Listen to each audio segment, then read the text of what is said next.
Bonjour à tous, avec l'aide de Dieu, nous allons étudier la deuxième partie du Mahamar Ve'at Tetzave Tafshin Mem Aleph, le dernier Mahamar que le Rabbi a donné en main propre au Chassidim. Nous sommes à Seif He. Dans le cours précédent, nous avons appris, le Rabbi ramène le Mahamar du Rabbi précédent, dans lequel, en première partie, il explique que les Juifs ont pris sur eux ce qu'ils avaient commencé à faire, c'est-à-dire qu'à l'époque de Haman qui a fait un décret d'exterminer tout le peuple juif, dans lequel le peuple juif était dans une situation catastrophique, aussi bien spirituelle que matérielle, le peuple juif a pris sur eux la Torah qu'ils avaient reçue bien avant. La Torah a été donnée lorsque le peuple juif était dans une situation spirituelle et matérielle extraordinaire. Et le rabbi précédent demande, a priori, comment ça se fait dans une situation qui est si belle que ça, le peuple juif n'a pas encore pris sur eux, et uniquement lorsque ça arrive l'époque de Achashverosh, avec le décret de Haman, à ce moment-là, le peuple juif reçoit la Torah. Et le rabbi précédent a expliqué qu'il y a une particularité, quelque chose d'extraordinaire. Lorsque le peuple juif était à l'époque de Haman, eh bien, ils avaient cette particularité de Messirut Nefesh, le don de sa personne. Et c'est la raison pour laquelle qu'il y a une qualité, il y a une supériorité dans cette époque-là, et c'est à cette époque-là qu'ils ont reçu d'eux-mêmes la Torah. À la suite de ça, le rabbi précédent ramène le verset Ve'ata tetzav bnei Yisrael ve'ichu alecha shemen zayit zar katit lamar le'alot nertamin. Et toi, Moshe Rabbeinu, tu as ordonné le peuple juif, ils vont prendre pour toi de l'huile pure concassée pour le luminaire, pour allumer une lumière perpétuelle. Le rabbi précédent demande plusieurs questions. Et il répond que Ve'ata tetzav, ça veut dire que toi, Moshe Rabbeinu, tu vas rattacher, tetzav pas seulement dans le langage, d'ordonner, mais de rattacher le peuple juif avec Akadosh Baruch Hu. Et par cela, toi, Moshe Rabbeinu, tu vas avoir en plus, toi, tu vas avoir de l'huile, toi, même tu vas arriver à un niveau qui est encore plus haut. Et il explique que le rôle de Moshe Rabbeinu, c'est un Raya Me'emna, qui veut dire, c'est le berger de la Emouna de la foi, celui qui nourrit la Emouna au peuple juif. Et le rabbi précédent ne rajoute pas seulement Moshe Rabbeinu, mais le Moshe qui est dans chaque génération, comme écrit dans Tikkun Zohar, dans chaque génération, il y a une pashtuta de Moshe Bechol Dara Vedara, une extension de Moshe Rabbeinu dans chaque génération. Que Moshe Rabbeinu, donc, et tous les Moshe de chaque génération, renforcent la Emouna du peuple juif. Ils nourrissent la Emouna du peuple juif. Après cela, le rabbi précédent explique qu'est-ce que ça veut dire Katit la Maor. Le mot Maor veut dire le luminaire. Le luminaire fait référence à l'essence de l'âme du juif, non pas à une lumière de l'âme du juif, que ce soit l'amour de Dieu, la crainte de Dieu, qui est une lumière, une extension de l'âme du juif, mais à l'essence même de l'âme du juif. Et qu'est-ce que ça veut dire katit la mort, concassé pour le luminaire? Le rabbi précédent explique que lorsque le peuple juif est katit et concassé, par cela le peuple juif arrive au mort au luminaire. Lorsque le peuple juif se trouve en exil, il est concassé, il arrive à dévoiler, à faire Messirut Nefesh, à dévoiler son essence, comme c'était à l'époque de Haman. Donc a priori, quand on apprend à première vue ce Mahamar, le lien, c'est que on explique l'époque de Purim, l'époque de Haman, qui avait un décret, que les Juifs ont fait Messirut Nefesh. Et dans la suite de ça, on explique que Katit la mort, en effet, lorsque le peuple juif il est concassé, par cela il arrive au luminaire. Mais le rabbi dit, il n'y a pas que ça dans le Mahamar. Le rabbi précédent n'est pas passé de l'étape que de Haman à Achashverosh, le moment où il y a le décret, est directement passé que le peuple juif il est concassé, il est en exil, il arrive au luminaire. Entre ces deux choses-là, on parle de Moshe Rabbeinu, le Moshe Rabbeinu qui est dans chaque génération, qui renforce la Emouna. Alors le rabbi nous dit, il y a sans aucun doute un lien avec le fait pour arriver à Katit la mort, pour arriver concassé au luminaire, par le fait que le peuple juif, il est en exil et il dévoile son luminaire, il dévoile son essence de l'âme, c'est lié avec Moshe Rabbeinu. Pour comprendre cela, on va apprendre Seif He. Avant de commencer Seif He, qui va nous parler donc de la Emouna Pshuta, de la foi simple qui existe dans chaque juif. D'abord, expliquons qu'est-ce que ça veut dire la Emouna Pshuta, comme elle est définie dans la Chassidut, dans la Torah. Certains disent, c'est quoi la Emouna? La Emouna, c'est que quelqu'un, il a été éduqué dans cette religion, il s'est toujours comporté comme ça. Lui, c'est sa foi, c'est sa Emouna. D'autres expliquent, c'est quoi la Emouna? C'est quelqu'un, il a décidé, dorénavant, aujourd'hui, à partir d'aujourd'hui, ça c'est sa religion, c'est ça qu'il va faire, ça c'est sa Emouna. D'autres vont traduire en français la Emouna par la croyance. Je crois que tout cela n'est pas la Emouna. C'est pas une Emouna. Une Emouna, c'est quoi? C'est quelque chose, chez le juif, c'est quelque chose qui est émet. C'est quelque chose qui est sûr et certain, qu'il n'y a aucun doute. C'est pas parce qu'il a été éduqué, c'est pas parce qu'il a décidé, c'est parce qu'il croit que, parce que, ci et ça. Pas du tout, c'est quelque chose qui est évident. Prenons un exemple. Imaginons que je me trouve dans une pièce qui est entièrement fermée, c'est impossible que quelqu'un rentre à l'intérieur. Mais tout d'un coup, je vois que quelqu'un se trouve ici à l'intérieur. Est-ce que j'ai compris comment il est rentré? J'ai pas compris. Et si je vais comprendre comment il est rentré, je vais comprendre, tant mieux. Mais une chose est sûre, c'est quoi? Cette personne se trouve ici maintenant. C'est tout ce que je sais. Il est là, il n'y a aucun doute sur ça. La Emouna, c'est le fait que chez un juif, il n'y a strictement aucun doute que Dieu est là. Il comprend plus, tant mieux. Il comprend moins, ça ne change rien. C'est pas parce que la personne a moins de capacités intellectuelles, de facultés intellectuelles, qu'il va avoir plus d'Emouna. C'est pas parce que quelqu'un il a plus de facultés intellectuelles, il va avoir plus de questions, avoir moins d'Emouna. L'Emouna, c'est une barre en fer, c'est quelque chose qui ne bouge pas, c'est quelque chose qui est là quoi qu'il arrive. Comme dans l'exemple, je suis sûr que cette personne elle est là. Je comprends plus, je comprends moins, ça change strictement rien. Une chose est sûre, c'est qu'elle est là. Ça, c'est la Emouna Pshuta qui existe chez un juif. Un juif, là, sans aucun doute, il sait qu'il y a Dieu. Dieu est là. Ça, c'est l'amour d'un juif. Voyons sur le texte, c'est fait. Expliquons cela d'après ce qui est connu. Ça, que le peuple juif, ils ont la Emouna, la foi en Dieu, avec une Emouna Pshuta, une foi qui est évidente. Ils n'ont pas besoin de preuves pour cela. C'est pour deux raisons. Avant de voir les deux raisons, disons deux choses. Une chose qui se partage en deux. La première, c'est la suivante. On a tous une neshama. Mais à savoir que notre neshama, notre âme divine, ne s'habille pas entièrement dans notre corps. En effet, le neshama qui est une parcelle de Dieu, comment elle peut s'habiller dans un corps qui est si étroit, alors que même pour les anges, qui sont spirituels, c'est pas évident de recevoir la divinité. Comment ça va s'habiller dans notre corps?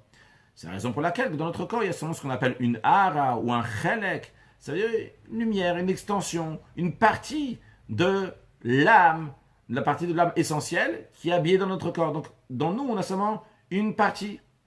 Maintenant, la partie essentielle, où est-ce qu'elle se trouve? Elle se trouve, entre guillemets, là-haut, c'est-à-dire au-delà de nous-mêmes. Cette partie qui se trouve au-delà de nous-mêmes s'appelle mazal. Pourquoi elle s'appelle mazal? Parce que mazal, ça vient du langage de nozel en hébreu, qui veut dire un liquide. Parce que, vrai, la neshama ne s'habille pas entièrement dans le corps, uniquement une partie dans le corps, mais la neshama qui est là-haut, l'âme qui est là-haut, qui ne s'habille pas dans le corps, a une influence sur le corps qui est ici-bas. Elle est noselle, elle coule, elle vient une influence dans le corps. De manière plus détaillée, si on veut appeler ça un deuxième point, on sait que la neshama a 5 noms. Il y a le nefesh, ruach, neshama, puis il y a chaya yichida. On ne va pas traduire et expliquer maintenant, mais l'idée générale, c'est que nefesh, ruach, neshama, ces 3 parties inférieures, sont des parties donc, qui se trouvent dans le corps, qui s'habillent dans le corps, qui d'ailleurs vont s'exprimer par nefesh dans l'action, ruach dans les sentiments, et neshama dans la compréhension.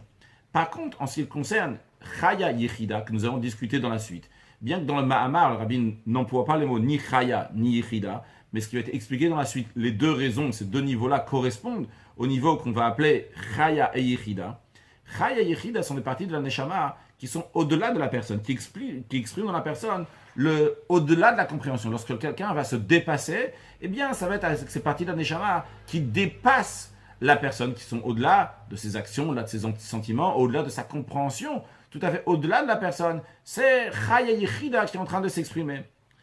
Voyons sur le texte quelles sont donc les deux raisons pourquoi les Juifs ont une Emouna Pshuta, cette Emouna évidente. Ils n'ont pas besoin de preuves pour cela. Première raison, les films Meshe Mazal Ayuchaze. Parce que leur Mazal voit. Cette expression de Mazal Ayuchaze, c'est une expression qui est employée par la Gemara. La Gemara ramène le verset que Daniel, il était avec ses amis Chagai, Zechaya et Malachi. Lui, Daniel, a vu une vision, et donc il a vu la vision concrètement, mais il raconte, il dit, mes amis qui étaient avec moi, Chagai, Zechaya et Malachi, n'ont pas vu la vision, mais ils ont une grande peur. La Gemara demande, si ils n'ont pas vu la vision, alors pourquoi ils ont une grande peur? La Gemara répond, bien que eux n'ont pas vu, mais Mazal Yuchaze, leur Mazal a vu. Dans Chassidut, c'est expliqué qu'à c'est-à-dire que leur mazal a vu. Leur mazal, c'est la neshama qui est là-haut, qui n'est pas habillée donc dans le corps. La partie qui est là-haut, la neshama, elle l'a vu. Et donc, qu'est-ce qu'on voit? On voit que la neshama, bien qu'elle n'est pas habillée dans le corps, cette partie de la neshama, mais une influence sur le corps. S'ils ont eu une crainte ici, bien qu'ils n'ont pas vu la vision, c'est parce que la neshama là-haut, qui a vu, elle a une influence sur la neshama qui est dans le corps. Donc, en ce qui concerne le juif, pourquoi le juif, il a cette émouna évidente en Dieu, c'est parce que Mazala Yuchaz, le Mazal, la Neshama, sur le texte, la Neshama, Shel Mala Roa Elokut, la Neshama qui est là-haut, elle voit la divinité. Et le Rabbi dit dans la parenthèse, quand il s'agit de Re'i, de voir, Shel Mala Misechel. Voir, c'est au-delà du cerveau, au-delà de la compréhension. Et le fait qu'un Neshama qui est là-haut, elle voit la divinité, ça influence la Neshama qui est dans le corps, qu'elle va avoir la Emouna, la foi dans la divinité, parce que la Neshama qui est là-haut, elle certifie, entre guillemets, qu'en effet, il y a la Elokut, il y a la divinité, il y a Kadosh Baruch Hu. Ça correspond avec la Neshama qui est ici-bas, qu'en effet, la Neshama qui est ici-bas va avoir la Emouna d'un Kadosh Baruch Hu. Pourquoi? Parce que la Neshama qui est là-haut, elle voit la divinité. Lorsqu'on voit quelque chose, ça touche extrêmement fort la personne. Pour deux raisons. Premièrement, par rapport à la chose qui a été vue.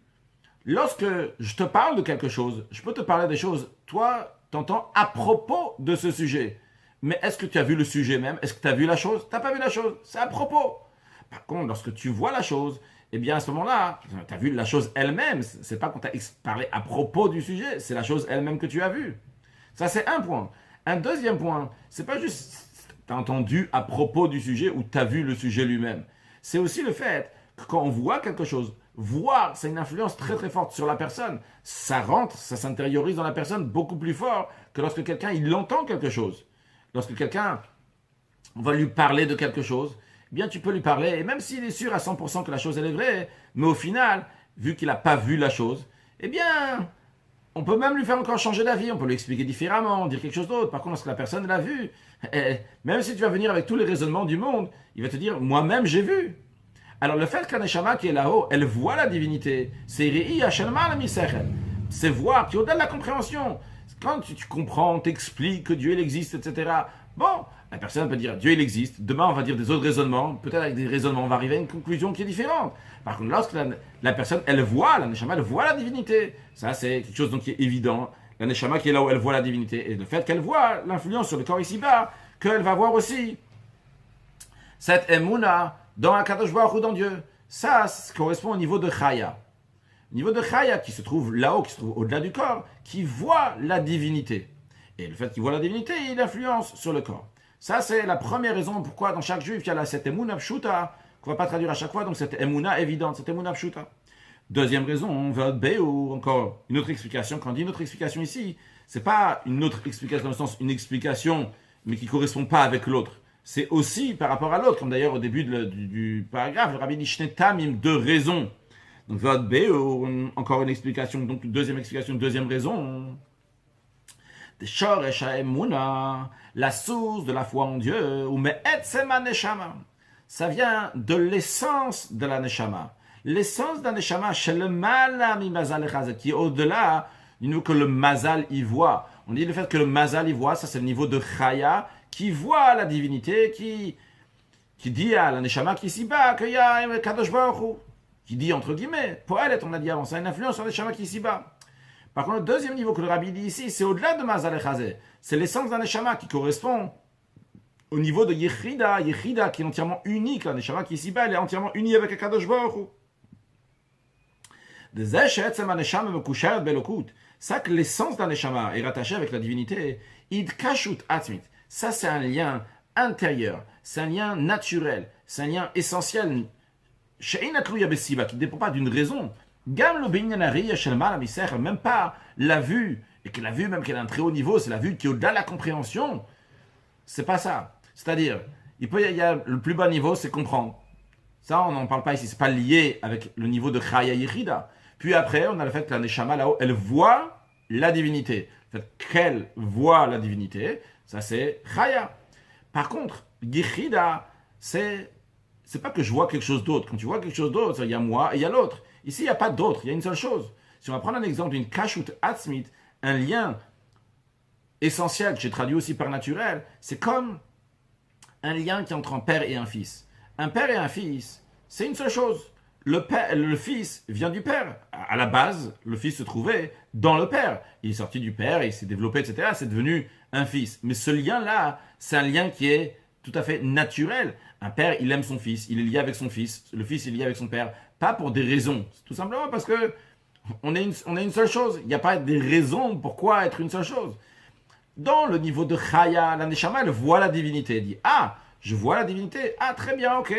Il y a la Emouna dans Kadosh Baruch Hu parce que j'ai vu. Mais le fait que tu as vu, c'est pas une kashut atzmit, c'est pas que dans l'essence, dans la nature, on est rattaché. Il y a une raison ici pour être rattaché. Par contre, lorsqu'il s'agit de kashut atzmit qui vient du niveau de Yechida, ici, il n'y a pas de discussion de raison. Ici, il y a une seule chose. Il y a le lien entre le père et le fils. Et en vérité, cet exemple-là n'est pas très exact, parce qu'en ce qui concerne le père et le fils, il y a finalement ici deux choses qui s'unissent totalement, mais dans le Neshama, c'est encore plus. Dans le Neshama, c'est une seule chose. Le juif, il est rattaché avec Akadosh Baruch Hu. Donc ça, c'est les deux raisons pourquoi le juif, il a cette Emouna Pshuta. Ou bien par rapport au niveau de Chaya, donc c'est-à-dire que son mazal, il voit, il influence un Neshama ici-bas. Ou bien, encore plus fort, par rapport au niveau de Yichida, parce que c'est toute son essence à lui, c'est lui-même, il est rattaché avec Akadosh Baruch Hu. Donc il n'y a pas de question maintenant, est-ce que Dieu il existe? Toi tu es sûr que tu existes, toute ton existence c'est quoi? C'est le niveau de Yechida, c'est la Neshama qui est dans toi. Donc c'est évident, Akadosh Baruch Hu est là. Quelles vont être les différences si on dit que la Emouna elle vient par rapport au niveau de Chaya ou par rapport au niveau de Yechida? Dans ce séif, dans ce paragraphe, on va voir une différence. Et dans le prochain, on va voir une différence encore plus concrète. Rabbi dit, il faut dire, la différence entre ces deux explications, donc entre ces deux sujets de Emouna, est la suivante. La Emouna, la Emouna, dans la Neshama qui est habillée dans le corps, qui vient en conséquence du fait que la Neshama qui est là où elle voit la divinité, donc au niveau de Chaya, Ibuprinat Makif. Vrai, ça a une influence dans le corps, c'est une influence sur la Neshama qui est dans le corps, qui est la Emouna dans Hachem. Mais finalement, quelle influence c'est? C'est une influence qui s'appelle Makif, qui est superficielle, littéralement qui entoure, qui enveloppe la personne, qui ne s'intègre pas, qui ne s'imprègne pas dans la personne. Pourquoi c'est Makif? Pourquoi ça entoure? Pourquoi c'est superficiel? La raison elle est, vu que la Neshama qui est là-haut, la Neshama qui est là-haut ne peut pas s'habiller dans le corps, elle reste au-delà du corps. Vrai, elle envoie des informations, entre guillemets, ici au corps. Mais la reine pour l'ataba neshama l'ubeshet bagouf, c'est la raison pour laquelle que l'effet qu'elle a sur la neshama qui habite dans le corps, ibuprinat makif, elle est makif, elle entoure la personne. Alors vrai, le fait qu'elle voit, ça fait que la neshama qui est ici-bas, elle n'a aucun doute sur ça. Mais finalement, vu que c'est au-delà, et elle n'est pas du tout, il a vu, c'est au-delà du cerveau, c'est au-delà de la compréhension. Mais finalement, la compréhension ne va pas saisir ça. Ça ne va pas s'imprégner dans la personne. Quand on dit dans la personne, ça commence déjà par son cerveau, après par ses sentiments, etc. Mais est-ce que ça va rentrer à l'intérieur de la personne? Non, ça ne va pas rentrer à l'intérieur de la personne. Je sais, je suis sûr, etc., que ça existe. Mais ce n'est pas rentrer dans mon fort intérieur, à l'intérieur de moi-même. En d'autres mots, cette émouna, ce n'est pas moi. C'est quelque chose d'autre. Ma neshama a vu la divinité, ma neshama est convaincue que cette divinité elle existe, mais c'est quelque chose d'autre, c'est pas que moi, même si je vais avoir cette soumission à cette évidence que Dieu il existe, mais c'est pas moi, c'est quelque chose d'autre. Donc ça, c'est la émouna qui vient par rapport au niveau de Chaya. Pour que la émouna de la neshama qui est dans le corps, pour qu'elle va être de manière intérieure, elle va s'intérioriser, ou à l'idée en dévoilant le lien intérieur, le lien naturel de l'essence de la neshama. Pourquoi? A priori, c'est un autre niveau de neshama, c'est un niveau de yichida. Rabbi dit non. Qui etzem neshama, quand on parle de l'essence de l'âme, il y a etzem shal neshama l'ubeshet begouf. C'est l'essence de la neshama qui habite dans le corps. Il n'y a pas deux neshamot, il y a une seule neshama. Il y a une partie qui est dans le corps, une partie qui est au-delà du corps, mais c'est le même etzem, c'est la même neshama. La reine, c'est la raison pour laquelle la Emouna qui est de la neshama qui habite dans le corps, qui découle de l'essence de la neshama, et de manière intérieure. Alors tout d'abord, expliquer que ça veut dire que c'est bipnim yuta, expliquer surtout, pour ceux qui étudient Chassidut, il y a l'habitude d'entendre le mot bipnim. Quand on dit en général bipnim dans la Chassidut, c'est quoi? C'est un niveau qui est très très haut. Et ce niveau qui est très très haut, est-ce qu'il peut rentrer bipnimiyut? Est-ce qu'il ne peut pas rentrer bipnimiyut? Est-ce qu'il peut s'intérioriser? Il ne peut pas s'intérioriser. Ici, quand on dit bipnimiyut, c'est beaucoup plus que ça. Expliquons. Tout d'abord, il y a des choses donc, qui sont un koar, qui sont une force dans la personne. Par exemple, qui sont un détail dans la personne. On va prendre l'exemple qu'on est en train de parler ici, la neshama qui voit la divinité. La neshama qui voit la divinité, qu'est-ce que ça veut dire? Il y a une force ici de voir. Ça veut le voir. Il y a de la même manière qu'il y a entendre, il y a voir, il y a parler, il y a ci et ça, etc. Ici, il y a la force de voir. Alors, la neshama, elle voit, donc c'est un détail, Elle voit, et par cela, donc, elle a une influence sur le corps. Mais ça ne prend pas toute la personne. Quand on dit que ça prend toute la personne, c'est-à-dire que c'est toute son existence. Il n'y a pas ici une force détaillée, un détail de la personne. Mais c'est toute la personne. Quand la Neshama, elle voit la divinité, ok, très bien, une information, on peut cocher, c'est vrai, il y a 100%, il n'y a aucun doute sur ça. Mais est-ce que le cerveau, il va prendre la chose? La réponse, elle est non. Le cerveau, ça ne rend pas bipniout. On a dit c'est ma qui s'entoure. Par contre, lorsqu'il ne s'agit pas ici de quelque chose, d'une certaine force, mais il s'agit du etzem, de l'essence. L'essence, c'est quelque chose qui se trouve de partout, sans aucune différence dans un endroit ou dans un autre endroit. Quand on dévoile l'essence de la Neshama dans le juif, eh bien, à ce moment-là, ça influence tous les niveaux de l'âme, du début jusqu'à la fin. C'est-à-dire que le cerveau, comment il va comprendre les choses? Il va comprendre les choses comme le yichida, comme l'essence d'un neshama, le comprend avec une évidence. Dans mon essence, c'est moi-même, de même dans mes sentiments, jusqu'à mes actions. Si on va prendre un exemple plus concret de la vie entre guillemets tous les jours, c'est pas tous les jours, mais c'est du corps matériel. On a toutes sortes de forces, qui sont des détails de nous-mêmes, mais on a ce qu'on appelle notre âme, une âme que tout le monde a, je parle d'une âme d'un goy, peut-être même un animal. Lorsque ça arrive à une situation dangereuse, il y a l'adrénaline qui se dévoile. L'adrénaline peut faire des choses incroyables, que le corps va faire des choses incroyables, des choses qui sont tout à fait au-delà de la compréhension, au-delà même du possible, que quand quelqu'un, dans un état normal, il va faire exactement la même chose, ça sera impossible pour lui de faire. Mais quand c'est un moment critique pour la personne, qui est très important pour sa vie, il va faire des choses qui sont tout à fait au-delà de la compréhension, incompréhensible. Il y a de l'adrénaline qui est rentrée, comme ça on appelle ça en français l'adrénaline. Le rabbi précédent, il raconte une histoire, qu'une fois, il y a eu un feu, et il y a quelqu'un qui, pour s'échapper du feu, il est passé par l'endroit qui était extrêmement étroit. Et après, plus tard, il a réussi de passer là-bas. C'était impossible de passer là-bas. Les tailles de son corps ne pouvaient pas passer là-bas. Le rabbi précédent explique comment c'est possible qu'il est passé par là-bas.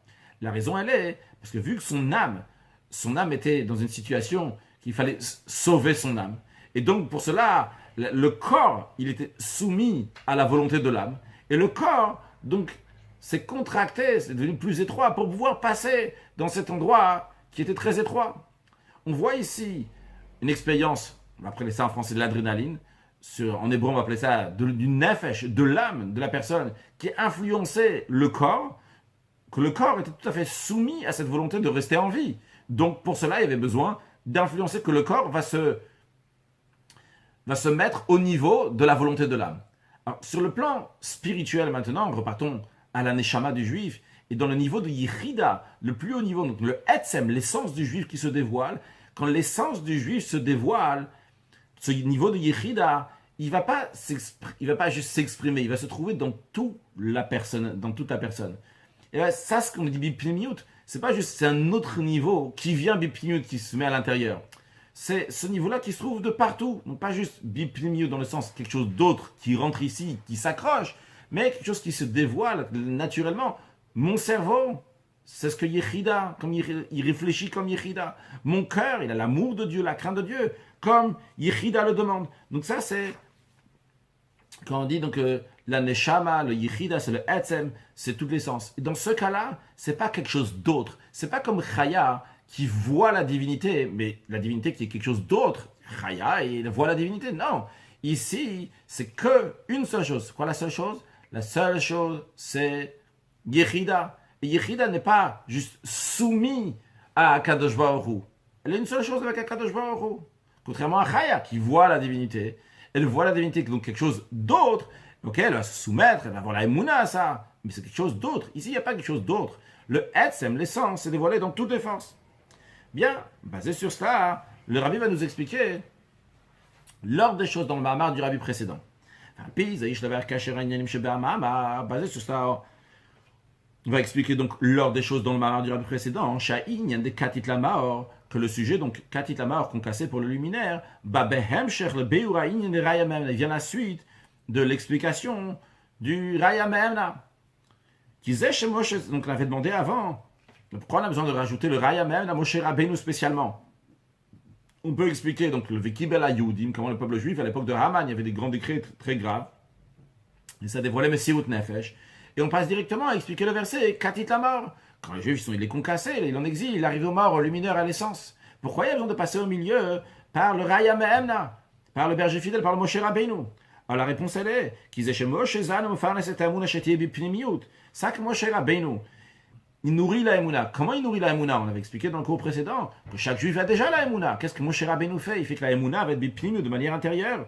Ou à l'idée, Shomegal et Tetzem Aneshama. C'est par cela qu'il dévoile l'essence d'un Neshama. Chez le Mala Mazal Chazet, qui est au-delà de le Mazal qu'il voit. En autre mot, il dévoile le Maor, il dévoile le luminaire. Chez le Mala Meor, luminaire qui est au-delà de la lumière. Donc la lumière, c'est une image pour dire donc l'extension d'un Neshama, donc l'amour d'un Neshama, la crainte d'un Neshama. Et le Maor, donc ça c'est l'essence d'un Neshama. Donc ici, le Rabbi nous dit que c'est quoi le travail de Moshe Rabbeinu? C'est dévoiler l'essence d'un Neshama du juif. Après, la Emouna va venir en conséquence. Mais c'est quoi? Qu'est-ce que Moshe Rabbeinu il fait? Il dévoile le Etzem HaNeshama, l'essence d'un Neshama du juif, donc le niveau de Yechida. C'est ça qu'il dévoile. Et pour cela, donc, il y a besoin de Moshe Rabbeinu. Parce que dans le niveau de Chaya, vu que c'est une force, c'est un niveau. Alors un niveau, par définition, il a la notion de se dévoiler. C'est telle chose, une autre chose. Par contre, le niveau de Yechida, le niveau, j'appelle ça le niveau, mais en tout cas c'est Yechida, c'est pas juste un niveau, c'est l'essence. L'essence de l'âme n'a pas cette qualité naturellement, entre guillemets, si on peut dire, n'a pas cette qualité de se dévoiler. Et Moshe Rabbeinu fait que cette Yechida va se dévoiler. Et d'ailleurs, si on compare à l'exemple qu'on a dit tout à l'heure, si on parlait de l'adrénaline. On a l'adrénaline dans l'intérieur de nous, mais l'adrénaline ne se dévoile pas constamment à l'intérieur dans la personne. C'est dans des moments uniquement particuliers. Eh bien, le travail de Moshe Rabbeinu se dévoiler justement cette adrénaline spirituelle, c'est le niveau de Yechida qui va se dévoiler dans le juif, et en fonction de ça, le juif va se comporter. Ils vont se comporter comme il faut. Donc, basé sur ça, on a compris pourquoi le rabbi précédent ne passe pas directement de l'explication de Vekib el Yudim, l'époque de Achashverosh et Haman, dans lequel le peuple juif avait besoin de Messirut Nefesh, passait directement avec le Katit Lamar qu'on cassait pour le luminaire. Pourquoi? Parce que comment tu dévoiles le Maor, le luminaire, l'essence de l'âme? Ça se fait pas tout seul. Ça se fait par Ve'ata Tetzaveh, ça se fait par le Moshe Rabbeinu, et le Moshe Rabbeinu qui est dans chaque génération. Donc on a compris ça. Mais il reste encore quelque chose à comprendre. Il n'y a pas juste écrit donc la Maor que Moshe Rabbeinu dévoile le luminaire. Il y a écrit Katit la Maor, qu'on cassait pour le luminaire. Lorsque le peuple juif est en exil. Le Rabbi commence à expliquer ici, il dit Katit la Maor. C'est ça qu'il est dit qu'on cassait pour le luminaire. Il explique dans le Mahamar du précédent, chez Bidé, la Gia la Maor pour arriver au luminaire, ou à l'idée à Inyan de Katit Shebizouan Agalut. C'est pas le Katit de concassé qui est pendant la période de l'exil. Pourquoi il rajoute il y a le Katit la Maor?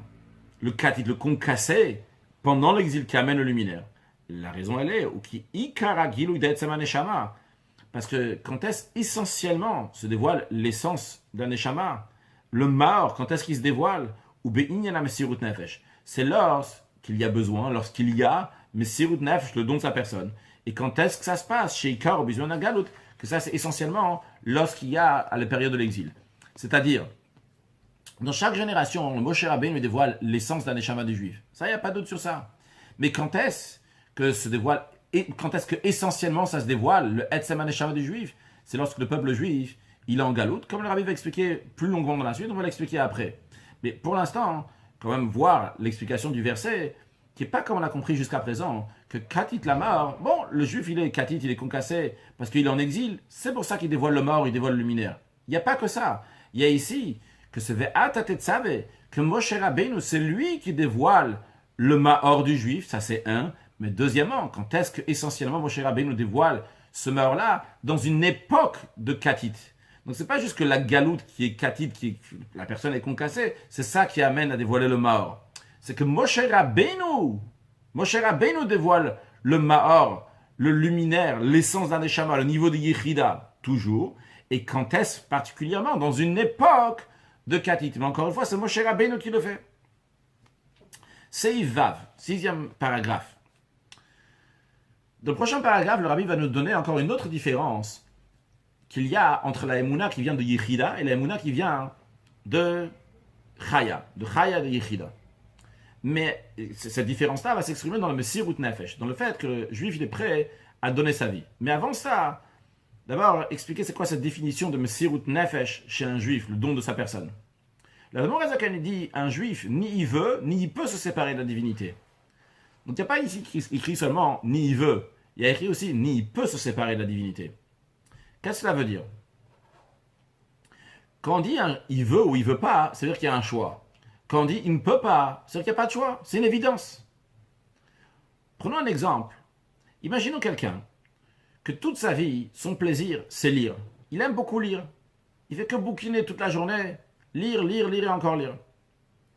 Imaginons que Dieu en préserve un jour, on lui donne le choix, ou bien qu'il va plus pouvoir voir, mais rester en vie, ou bien mourir.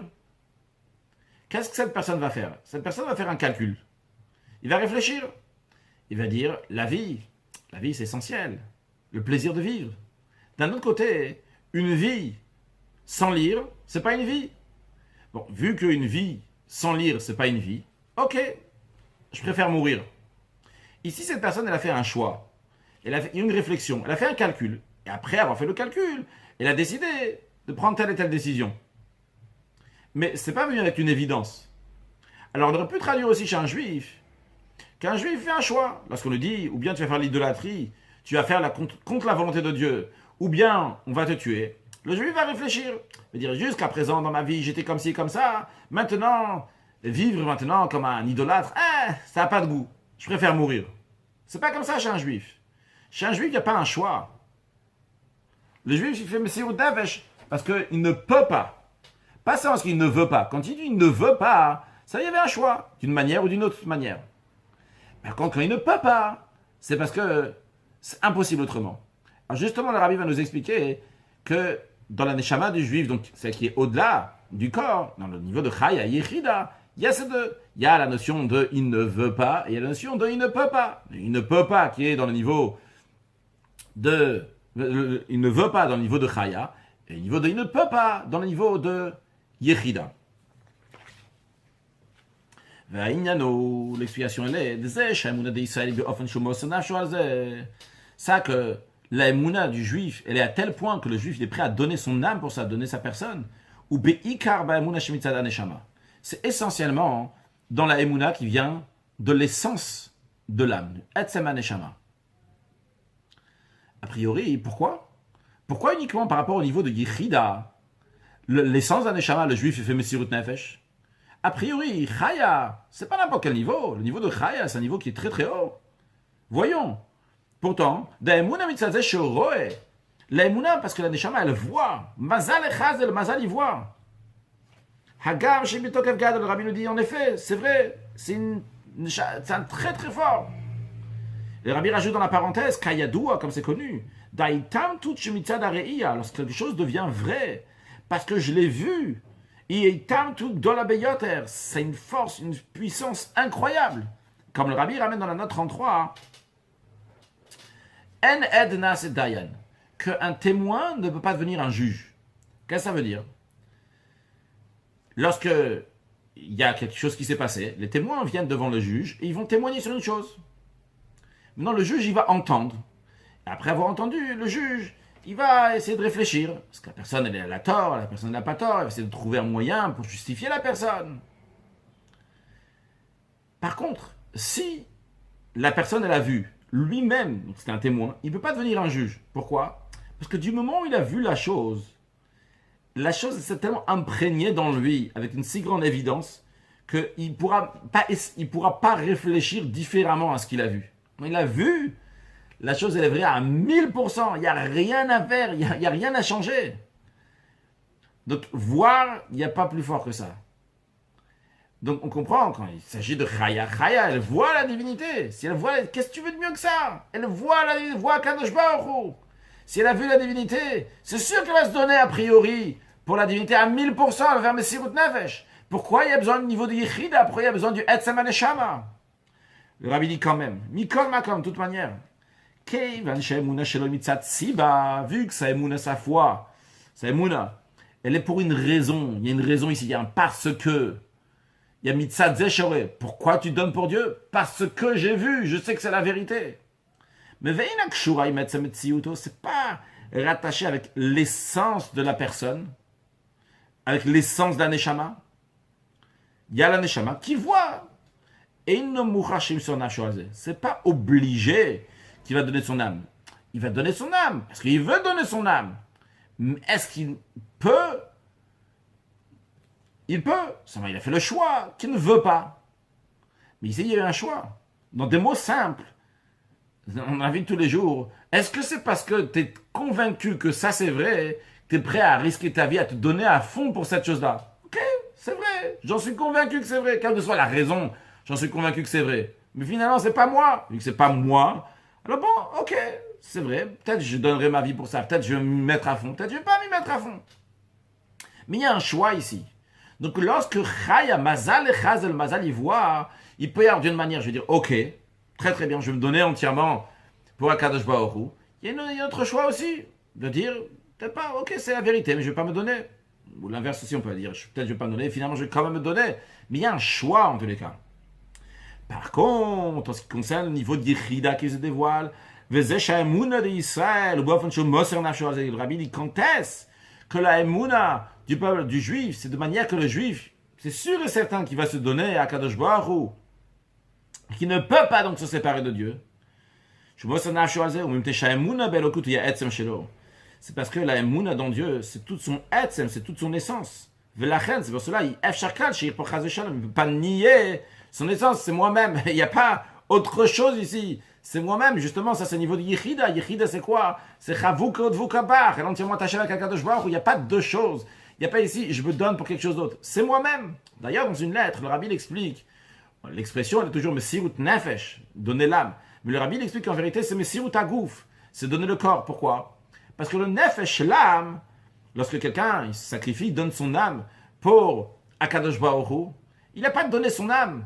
Au contraire, son âme maintenant va continuer à vivre en très très bonne santé. Par contre, si Chas Shalom, ça va être le contraire, que la personne n'a pas donné son âme et est partie faire l'idolâtrie, à ce moment-là, le Rabbi dit, ça c'est Mesirat Nefesh, ça c'est que tu as donné ton corps, tu as donné ton âme, tu as tué ton âme. Et ton corps, il est resté en vie. Mais quand on dit Mesirat Nefesh, qu'est-ce qui est en vérité, qu'est-ce que tu as donné? Tu as donné le corps. Mais ton âme, au contraire, ton âme, elle a continué à exister. Par rapport au niveau de Yichida, pour qu'elle existe, il y a des fois, il y a besoin de donner le corps, il faut faire Mesirut Nefesh. Encore une fois, que c'est Mesirut Nefesh, Mesirut Agouf, donne le corps, lâche le corps. Et fais ce que la Neshama, elle veut. Comme ça, la Neshama, elle va continuer à exister. Bien, donc le Rabbi ici nous a expliqué encore une deuxième différence entre Chaya et Yichida. Dans le chapitre précédent, le Rabbi a expliqué que la différence entre Chaya et Yichida, c'est par rapport, est-ce que c'est Makif ou c'est Pnimi? Est-ce que c'est de manière superficielle ou bien c'est de manière intérieure? Ici, le Rabbi nous explique le niveau de Yichida, comment? Le niveau de différence entre Chaya et Yichida. Est-ce que la personne est prête à faire Mesirut Nefesh avec évidence ou pas? Par rapport au niveau de Chaya, il peut y avoir Mesirut Nefesh ou pas. Donc la personne, elle va décider si elle veut faire Mesirut Nefesh. Sûrement, elle va décider qu'elle veut. Mais il y avait un choix ici. Par contre, dans le niveau de Yichida, il n'y a pas une possibilité. C'est impensable autrement. C'est toute son existence. C'est uniquement son attachement avec Akadosh Baruch Hu. Alors, basé sur ce qu'on a fait, Pizé, d'après basé sur ce qu'on a expliqué, que Moshe est celui qui renforce la Emouna, et comment qu'est-ce qu'il dévoile? Il dévoile l'essence d'un Neshama du Judo Yichida. Basé sur ça, le Rabbi va nous expliquer encore un point. Yeshlever, on va expliquer, Mashekat ou Bamama, ce qui est écrit dans le Mama, chez Moshe ou Braya Mehem. Ça, que Moshe c'est ceux qui nourrit la Emouna, Shuzal, enfin, c'est Emouna qui nourrit la Emouna, ou Gam Benogel, le roi Israël, Shebechol Dor, il pâche tout à de Moshe Shebechol Dara. Le Rabbi précédent, il dit que ça, que Moshe Rabbeinu, il nourrit la Emouna, c'est pas seulement pour Moshe Rabbeinu lui-même, c'est aussi pour le Moshe Rabbeinu de chaque génération. Shemechas, qui met la Emouna d'Israël, qui renforce la Emouna du peuple juif. Chez Yam, de Mesirut Nefesh, Mikim Torah Mitzvot, qui vont tenir Mesirut Nefesh dans l'accomplissement de Torah Mitzvot. Le Rabbi demande, a priori, si on regarde ce que Moshe Rabbeinu il fait, ce que les Moshe Rabbeinu, donc chaque génération, font, c'est pas exactement la même chose. A priori, ça que Moshe Rabbeinu il nourrit la Emouna, qui me voit comme c'est expliqué dans plusieurs endroits, ainsi que dans ce Mahamar-là, donc du Rabbi précédent, à l'idée Shemashpi, à l'Israël, Da'at Belokut. Par cela que il donne du date, de la compréhension dans la divinité, que par cela la Emouna s'intériorise. Donc ça, c'est ce que Moshe Rabbeinu il fait. Donc qu'est-ce qu'il fait Moshe Rabbeinu encore une fois? Il donne au peuple juif la date, la connaissance, la compréhension dans la divinité. Et par cela, donc la Emouna va s'intérioriser dans le juif.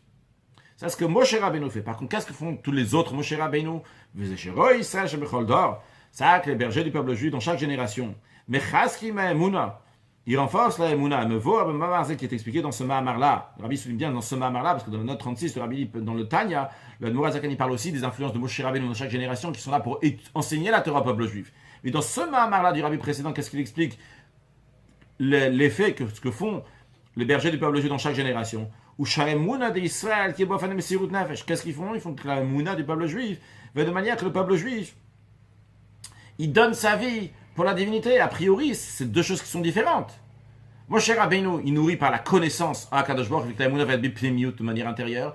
Par contre, les Moshe de chaque génération, les bergers de chaque génération, qu'est-ce qu'ils renforcent? Ils renforcent la Sirut Nefesh du peuple juif. Alors Rabbi explique, d'après ce qu'on a dit avant, Yeshlom, il faut dire, chez Ikarainen de Rayamem, il y a un fond, il y a la forme. L'essentiel, c'est le fond, c'est quoi? D'un Rayamem, d'un berger de Emouna qui nourrit la Emouna. Ou Zeshuzan, ou Mufane, c'est Emouna Atzma. Il nourrit la Emouna elle-même. Shaemuna, tiye l'ora que Moshe Mitzad Giluim. Que la Emouna va être pas seulement par rapport au niveau de Chaya, ce qu'on appelait ici donc des Giluim, un dévoilement. Pourquoi dévoilement? Le Rabbi traduit dans la parenthèse, parce que le Neshama qui est là-haut voit la divinité. Entre guillemets, ça s'appelle un dévoilement. C'est pas l'essence de la personne, c'est un caractère, une certaine force de la personne. Il y a la force, on a dit tout à l'heure, de parler, d'entendre, de voir. Ici, il s'agit du fait que la Neshama, elle voit la divinité. Donc, c'est par rapport à un gilouim, quelque chose, donc un dévoilement, un détail de la Neshama. Donc, le travail de Moshe Rabbeinu, c'est de faire que la Emouna ne va pas être seulement par rapport à un détail, parce que la Neshama, elle voit la divinité, donc c'est pour ça qu'il y a la Emouna. Et la Mitzad Etzema Neshama, qu'est-ce qu'il fait le Moshe Rabbeinu? Le Moshe Rabbeinu, il fait que la Emouna va être par rapport à l'essence de la Neshama, dévoiler l'essence de l'âme. Ça, c'est ce que Moshe Rabbeinu fait. Et ça, d'ailleurs, c'est l'essentiel de ce Mahamar-là, que le Rabbi explique qu'est-ce que ça veut dire un Raya Me'emna, un berger de Emouna, c'est qu'il dévoile la Emouna, donc il se trouve dans le juif, le Etzem Neshama, l'essence de la Neshama qui est dans le juif, ça c'est ce que Moshe Rabbeinu y fait. Donc ça c'est le fond du travail de Moshe Rabbeinu. Après, ça va s'exprimer dans la forme de manière différente. Chez Moshe Rabbeinu, ça va s'exprimer d'une manière, et dans les Moshe Rabbeinu des autres générations, d'une autre manière. Comme le Rabbi explique, qu'en conséquence du dévoilement de Etzem Neshama, de l'essence de la Neshama que Moshe Rabbeinu fait, en conséquence de cela, il va y avoir différentes choses. Ça, que Moshe Rabbeinu, il amène la Emouna de manière intérieure, donc dans la compréhension. C'est une conséquence de ça. C'est une conséquence du fait qu'il nourrit la Emouna. Qu'est-ce que ça veut dire? Nourrir la Emouna. Le Rabbi traduit en parenthèse. Dévoiler la Emouna, amener, dévoiler la Emouna comme elle est par rapport à l'essence de l'âme. Et en conséquence, encore une fois, je répète, donc en conséquence, il amène la Emouna dans la compréhension. Mais c'est une conséquence. L'essentiel, c'est quoi? C'est dévoiler l'essence d'un Neshama, dévoiler le niveau de Yichida. Comme on a mentionné avant, amener donc la Emouna de manière intérieure, donc dans le date, ou à l'idée Gilou, il y a Kashut Atzmit, sans dévoilement, donc le Kashut Atzmit, donc le lien intérieur de Etzema Neshama, de l'essence d'un Neshama. Donc, pour dévoiler ça, et d'ailleurs, pour dévoiler ça, dans la compréhension du juif qui va voir cette émouna avec une évidence, c'est qu'on dévoile l'essence d'un neshama, parce que comme on a dit tout à l'heure, l'essence d'un neshama s'exprime dans tous les niveaux d'un neshama, sans aucune différence d'un niveau à un autre niveau. Elle se trouve de partout de manière égale. Ce n'est pas une force, un détail dans la neshama. Donc, lorsque Moshe Rabbeinu dévoile l'essence d'un neshama, ça va faire que dans le cerveau de la personne, dans le cœur de la personne, il va y avoir l'amour de Dieu, la crainte de Dieu, et la compréhension, comme ça correspond au niveau de Yechida. Donc ici, juste une parenthèse, Rabbi a quand même rajouté un point très important, que c'est pas comme on a compris jusqu'à présent, que donc bon, Moshe Rabbeinu, il renforce la personne, que la personne va avoir plus de Emouna, avec ce qui existe déjà dans lui. C'est qu'il fait lever de niveau, que sa Emouna ne va pas être seulement par rapport au niveau de Yechida, de Chaya, pardon, mais il va être même au niveau de Yechida. C'est extraordinaire, donc le travail de Moshe Rabbeinu. Le Rabbi a besoin d'expliquer ça. Pourquoi le Rabbi précédent a besoin d'expliquer? Donc il y a Moshe Rabbeinu, et il y a le Raya même qui est dans chaque génération. Ok, on a compris. Ils font le même rôle. Tous les Moshe Rabbeinu font le même rôle. C'est quoi? C'est dévoiler le Etzema Neshama. Mais pourquoi il y a besoin de nous dire cette information? Le Rabbi va expliquer, il va piser Shlomar. D'après ça, on va comprendre. Lorsqu'il y avait besoin de Messirut Nefesh concrètement, Israël, ils ont renforcé donc les bergers du peuple juif. Ils pâchent tout à des Moshe, donc ils sont l'extension de Moshe Rabbeinu. ils ont renforcé ta Emouna d'Israël, l'Emouna du peuple juif, chez Tiyel Msirut Nefesh, qui va être avec Msirut Nefesh, que le juif va entièrement se donner. Eh bien, lorsqu'ils ont fait ça, là, dans la génération après Moshe Rabbeinu, se dévoile la particularité du Raya Mem, du berger fidèle, du berger de Emouna, celui qui nourrit la Emouna, encore plus que chez Moshe lui-même. Pourquoi? Parce que dévoiler la Emouna qui vient de l'essence d'un Neshama, et Moshe, et l'extension de Moshe Rabbeinu qui est dans chaque génération, Ikaret Galuta, quand est-ce qu'on la voit dévoilée essentiellement? Ou Messirut Nefesh, je veux pas, c'est lorsque le juif fait Messirut Nefesh concrètement. Qu'est-ce que cela veut dire? Moshe Rabbeinu, il dévoile l'essence d'un Neshama. Pas de question sur ça, c'est évident. En conséquence de ça, qu'est-ce qui se passe? La Emouna vient Bipim de manière intérieure. C'est vrai que la Emouna vient Bipim de manière intérieure. Elle s'habille dans le cerveau de la personne. Mais si tu vois un juif, il a une Emouna très très forte. Ça s'est bien imprégné dans son cerveau. Ça s'est imprégné dans son amour de Dieu, dans sa crainte de Dieu. Mais est-ce que lui, il a montré qu'il ne peut pas se séparer de Dieu? Il n'a pas montré qu'il ne peut pas se séparer de Dieu. Puisqu'il n'a pas eu l'occasion de se séparer de Dieu. Il n'y avait pas besoin de Messirut Nefesh dans son époque. À l'époque, Moshe Rabbeinu n'avait pas besoin de Messirut Nefesh. Donc, vrai, Moshe Rabbeinu a dévoilé l'essence d'un Neshama dans chaque juif, ça s'exprime dans sa compréhension, dans ses sentiments. Mais Begilouy, on ne voit pas ça Begilouy de manière dévoilée. Quand est-ce que tu vois ça de manière évidente, de manière dévoilée? C'est justement dans les générations, il y a besoin de Messirut Nefesh. Quand il y a besoin de Messirut Nefesh, à ce moment-là, on comprend la particularité donc, du Katit Lamar, le concassé pour le luminaire. Parce que dans ces générations-là, lorsque le peuple juif est dans une époque de concassé, à ce moment-là, on voit encore plus la conséquence de l'effet de Moshe Rabbeinu, du Moshe Rabbeinu de la génération. Moshe Rabbeinu de la génération, qu'est-ce qu'il a fait? Il a dévoilé l'essence d'un Neshama. Il commence à s'exprimer par Messirut Nefesh, par le faire le don de sa personne. Le fait qu'il va donner sa personne, eh bien ça, c'est une supériorité, même par rapport à l'époque de Moshe Rabbeinu, qu'à l'époque de Moshe Rabbeinu, on n'a pas vu comment il a dévoilé l'essence d'un Neshama. Par contre, à l'époque de Moshe Rabbeinu, après, lorsqu'il y a besoin de Messirut Nefesh, eh bien, Ikaret Galuta, c'est à ce moment-là, donc il y a ce Messirut Nefesh, lorsqu'il y a Messirut Nefesh Bepoel, concrètement. C'est Zayn, 7e paragraphe. C'est connu, quand est-ce que tout le peuple juif, Rabbi souligne bien Kol Israël, que tout le peuple juif a Messirut Nefesh, Haïta Purim, c'était à l'époque de Purim, Bisvan Gzerat Haman, au moment du décret de Haman. Pourquoi? Messirut Nefesh de Chanukah, car le Messirut Nefesh qu'il y avait à l'époque de Chanukah, Bisvan Gzerat Yavan à l'époque du décret des Grecs, Haïta Be'ikar Matityahu Bana, c'était essentiellement chez Matityahu et ses enfants, que eux ils ont fait Messirut Nefesh. Il n'y avait pas tout le monde.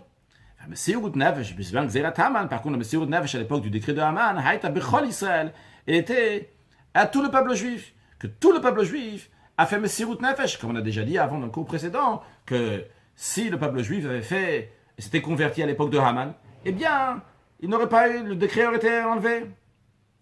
Et donc tous les juifs ont fait Messirut Nefesh à l'époque de Haman.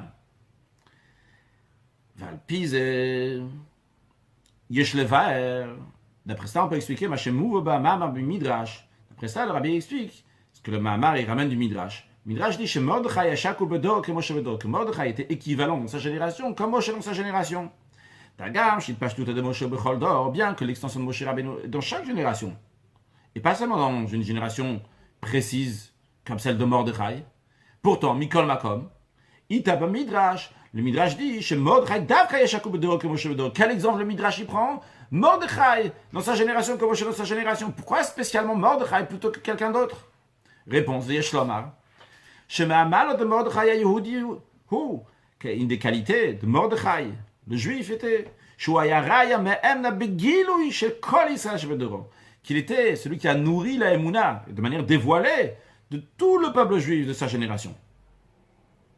Et ça correspond, ça correspond à Moshe Rabbeinu, qui a amené le dat, la compréhension de la divinité à tout le peuple juif de sa génération. Comme on comprend aussi du fait, chez Doro Shel Moshe, que la génération de Moshe, Kolan chez Doro, tous les gens de sa génération, tous les gens de la génération de Moshe Rabbeinu, c'est appelé un Dordéa, une génération de compréhension. Donc il y a un point commun ici, entre Moshe Rabbeinu et Mordechai, que les deux ont une influence sur toute la génération. Juste, le rabbi dit dans la parenthèse que le point commun, donc les deux ont dévoilé l'essence d'un Neshama dans tous les gens de la génération. Seulement encore une fois, comme on l'a vu dans le paragraphe précédent, qui a juste la différence, comment ça s'est exprimé. Le rabbi dit dans la parenthèse, chez Moshe Rabbeinu commence à se dévoiler le fait que c'est le berger du peuple juif de toute la génération, par ceux qui a donné la compréhension à tous les gens de sa génération. Par contre, Mordechai, commence à se dévoiler, donc il est le chef de la génération. Par ceux qui a dévoilé donc la force de Mesirut Nefesh, du don de soi à tous les gens de sa génération. Rabbi rajoute encore un point dans ce 7e paragraphe. Vieshloma, il faut dire. Par cela que le rabbi précédent ramène dans son discours chassidique. Il ramène les paroles du Midrash. Que Mordechai dans sa génération était équivalent à Moshe de sa génération. Parce que, Pasak Baal HaMamar et Adin Alatmo. Le Baal HaMamar, celui qui a dit le Mamar, donc le rabbi précédent, il a tranché la loi sur lui-même. Shuhu Araya Memna Begilu Shel Kolan Sheador. Que c'est lui, donc le Raya Memna, donc le berger fidèle, de toute la génération. Comment ça? Quel rapport? Alors, expliquons ça, basé sur ce que le rabbi explique dans la note 40, expliqué oralement.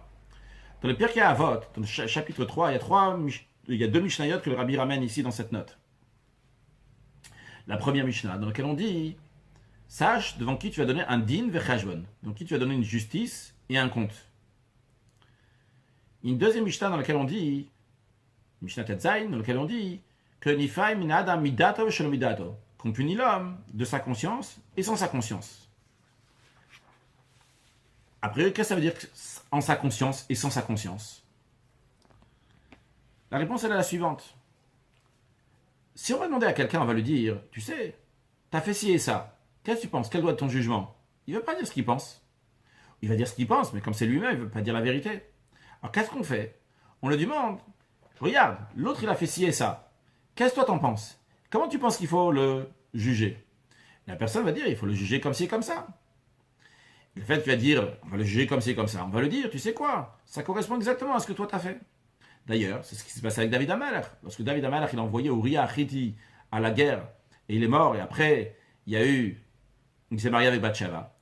Akadosh Baruch Hu, Dieu, il a envoyé le prophète Nathan, qui est venu, il lui a demandé, il lui a dit, il est venu chez David HaMelech, il lui a dit, écoute, il y avait quelqu'un, il avait une petite brebis, et il a pris la brebis, quelqu'un, son voisin, il est venu prendre la brebis pour donner à son invité. Qu'est-ce que t'en penses? Et David HaMelech, il a dit, c'est grave ce qu'il a fait.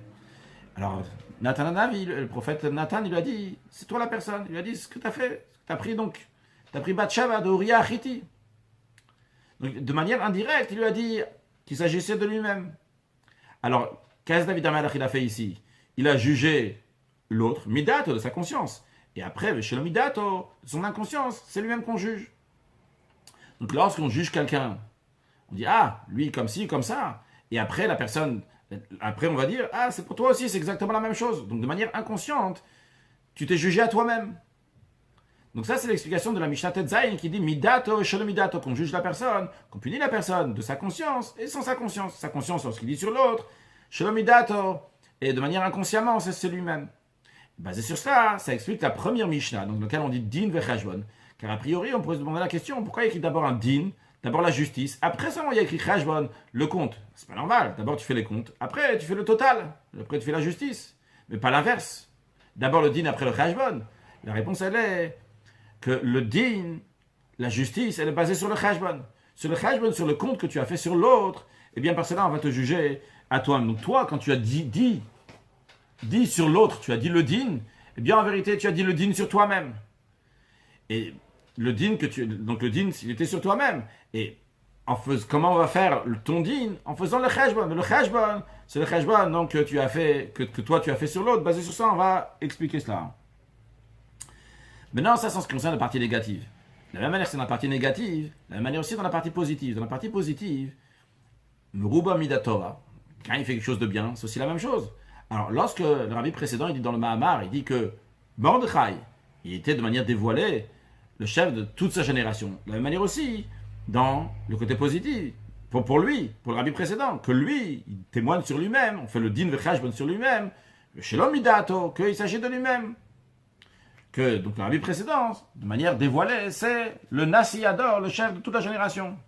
Et évidemment, en tant que chassid, en tant que chassidim, le rabbi, c'est le chef de la génération, de manière dévoilée, pas sa kadina latso, il a dit le din sur lui-même.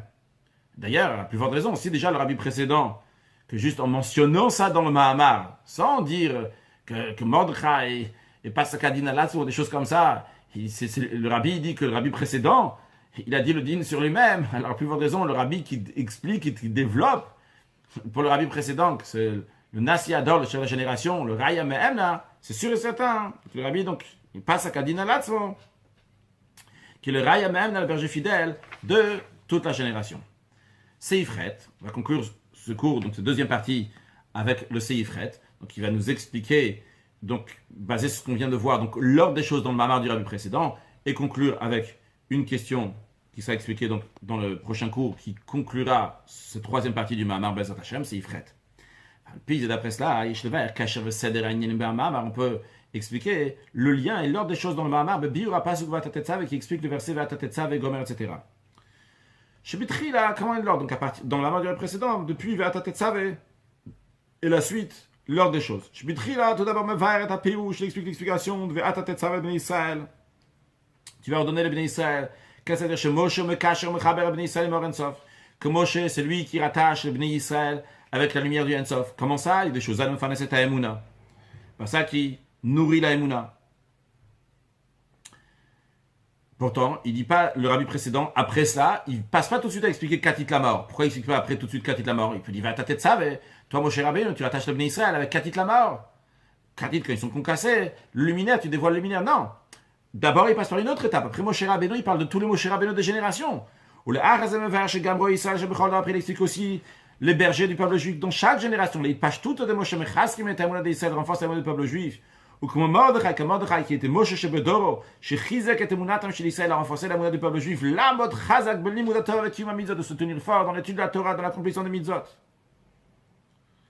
Et après, qu'il a expliqué Moshe Rabbeinu et l'extension de Moshe Rabbeinu, seulement après, seulement après, il explique qu'on cassait pour le luminaire. Je ne veux pas se voir ta tête ça, je me dans le verset Vatatetsave, qu'a priori par seulement de Moshe, mais Rabbi précédent a dit que ça ne parle pas seulement de Moshe, ça parle aussi de tous les Moshe des générations. Pourquoi il explique le Katit Tamar qu'on cassait pour le luminaire seulement après d'avoir rajouté aussi les Moshe qui sont dans toutes les générations? La réponse elle est c'est que Moshe Rabbeinu dévoile le luminaire du peuple juif, l'essence d'un Neshama, ou Be'ika, c'est essentiellement, c'est essentiellement par l'extension de Moshe Rabbeinu, qui est pendant la Galout, le Katit, dans cette période de Katit. Et c'est Rabbi, c'est Moshe Rabbeinu, c'est Roi Israël, c'est berger de Emouna qui était dans ces générations-là, de l'époque de l'exil, chez Oru Be'Israël, Koach HaMesirut Nefesh Shalem, qui ont éveillé dans le peuple juif la force de Mesirut Nefesh, Shali Dezek, par cela, ou Ika Kilu Yetzamanesha, par cela, c'est l'essentiel du dévoilement de l'essence d'un Neshama. Le mort, le luminaire, c'est à ce moment-là qui se dévoile. Donc on comprend pourquoi le rabbi précédent ne passe pas directement l'explication de Ve'ata Tetzave Amud Moshe Rabbeinu avec le mort, le luminaire. Parce que quand est-ce que se dévoile essentiellement la force de Moshe Rabbeinu qui dévoile le luminaire du juif? C'est dans les périodes dans lesquelles il y a Mesirut Nefesh. Donc on a compris l'ordre des choses dans le Mahamar maintenant, tout est clair, sauf que le rabbi a encore une question. Il faut comprendre, d'après l'explication qu'on a dit avant, le sujet donc concassé pour le luminaire, c'est lié avec Ve'ata Tetzavet Bnei Israël. C'est en autre mot, ce qui nous intéresse ici dans le verset, comment le verset audio est écrit. On a compris tout l'ordre des choses dans le Mahamar du rabbi précédent. Le rabbi veut comprendre maintenant comment ça correspond au pasouk, au verset lui-même. Le verset dit Ve'ata Tetzavet Bnei Israël, tu as ordonné les Bnei Israël. Le verset ne dit pas tout de suite après, tu as ordonné les Bnei Israël Katit la Maor. Tu as rattaché les Bnei Israël sur le plan spirituel, tu vas rattacher les Bnei Israël en dévoilant le Maor, le luminaire, pendant la période d'exil encore plus, donc pendant la période de Katit. Non. Entre Ve'ata Tetzavet Bnei Israël et Katit la Maor, entre ces deux choses-là, il y a Ve'ikru Alecha Shemen Zaitzach. Ils vont prendre pour toi de l'huile pure concassée. Il y a quelque chose qui est ramené à Moshe Rabbeinu ici. Et ça que le rabbi demande, qu'a priori, Katit Lamar, qu'on cassait pour le luminaire, c'est lié directement vers Tatzavet Israël. La Zech Moshe, Pashtuta Dilesh Becholdor, sur le plan spirituel, traduit par le fait que Moshe et l'extension de Moshe Rabbeinu dans chaque génération, rattache le Israël avec la lumière de Ensof. Par contre, dans le verset, les mots Katit Lamar concassés pour le luminaire, que sur le plan spirituel, donc, veut dire que le peuple juif, que Moshe Rabbeinu dévoile le Mahor du peuple juif pendant l'exil, n'est pas dit à la suite de Va'ata Tetzavé seulement quoi? C'est dit à la suite du fait que le peuple juif va prendre à Moshe Rabbeinu de l'huile pure, des cette notion, donc ils vont prendre pour toi, pour Moshe Rabbeinu, chez Israël, Mevim Shemen Moshe. Et c'est comme, ou chez Israël, Mosivim Toas Vator Moshe, c'est que le peuple juif rajoute de la lumière dans Moshe, comme Mouvala El Seif Bet, Ma'amama, qu'on a expliqué dans le deuxième paragraphe du Ma'amar du Rabbi précédent, qui dit que Ve'ikhu Alech Hashemen Zaïdza, c'est que Moshe Rabbeinu lui-même va avoir un plus, par le fait que le Bnei Israël lui ramène de la lumière. Donc, dans l'ordre des versets, il y a quelque chose au milieu ici, Ve'ikhu Alech Hashemen Zaïdza, qui vont prendre pour Moshe Rabbeinu. Et ça n'a pas été expliqué dans le Ma'amar. Justement, c'est ce que le Rabbi va nous expliquer en développant plusieurs choses dans la suite du Ma'amar. En tous les cas, aujourd'hui, dans ce cours-là, on a appris, donc, c'est quoi une émouna pshuta d'un juif? Donc, c'est quelque chose qui est une évidence. Deuxièmement, on a appris d'où vient cette émouna, donc du juif, ça vient du niveau de Chaya et de Yechida. On a expliqué donc la différence aussi entre Chaya et Yechida, deux différences. Est-ce que c'est le niveau donc de Chaya, est-ce que c'est Chaya, c'est seulement makif, ça entoure la personne, c'est extérieur, par contre Yechida, donc c'est de manière intérieure.